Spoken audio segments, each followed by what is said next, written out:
Friday nije volio subotu. Friday, englesko ime za petak, je ime adventističkog dječaka iz Tanzanije. Iako je Friday bio adventist, volio je puno toga što adventistički dječaci ne bi trebali voljeti. Volio je koristiti ružne riječi, volio je loše prijatelje, volio je kršiti subotu, radeći ono što ne treba na sveti Božji dan. Ono što je Friday zapravo trebao voljeti bila je subota. Njegovi roditelji su ga od malena učili da je subota 7. dan. To je poseban dan kojega je Bog posvetio kako bismo se sjećali da je On stvorio nebo, zemlju i sve na njoj, uključujući i Fridaya, u samo 6 dana. Ali Friday se svakog petka navečer rastužio kada je sunce zašlo i započela subota, jer Friday nije volio subotu.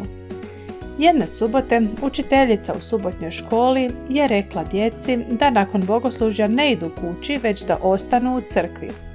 Pripremila sam obrok za vas, rekla je. Friday je ostao. Kada su on i ostala djeca završili sjelom, učiteljica je rekla: Čekajte, prije nego što odete, želim vas pozvati na poseban program. Friday je ostao i jako mu se svidio posebni subotnji program. Učiteljica je s njima vodila zanimljiv razgovor o Bibliji i dala im je izazovnu zadaću preko tjedna. Friday je s veseljem čekao takve subotnjoškolske razgovore i zadatke. Jedne subote učiteljica čitala iz Biblije. Abraham je povjerovao Bogu i Bog je tu vjeru uračunao kao pravednost. Zato je Abraham dobio ime Božji prijatelj. Tekst iz Jakova 2.23. Učiteljica je pitala zašto je Abraham bio Božji prijatelj, te je pročitala još nekoliko redaka povezanih sa tim iz Biblije. Sva su se djeca složila da je Abraham bio Božji prijatelj jer je bio vjeran i jer je slušao Boga. Friday je digao ruku. Učiteljice, mislim da ja nisam Božji prijatelj. Pa zašto misliš tako što? Upitala je učiteljica. Ja svake subote dolazim u crkvu, ali ne slušam Boga i ne poštujem subotu. Također radim ono što se Bogu ne sviđa. Ja uopće nisam Božji prijatelj. Učiteljica je nježno pogledala dječaka. Želiš li biti Božji prijatelj? Da, ja želim biti Božji prijatelj.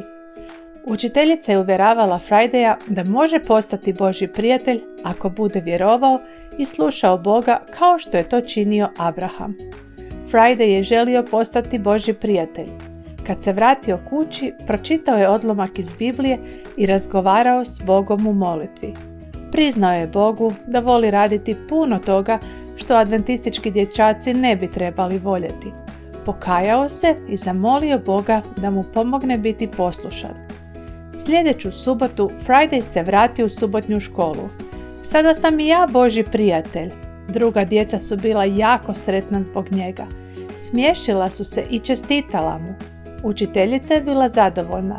Rekla je ostaloj djeci: svi vi možete odlučiti biti kao Friday i postati prijatelji s Isusom. Friday više ne govori ružne riječi i drži subotu svetom. Također poziva i sve svoje stare prijatelje da dođu u crkvu s njim. Došla su 4 dječaka, a jedan od njih je također odlučio postati Božji prijatelj. Dao je svoj život Bogu i krstio se. Dječakov život se uvelike promijenio. Sada Friday voli subotu. Jedan od misijskih projekata za ovo tromjesečje je adventistička ambulanta Zanzibar, klinika u državi Tanzaniji gdje živi Friday, gdje mnoga djeca ne znaju za subotu i gospodara subote. Hvala vam na velikodušnim darovima za taj važan projekt.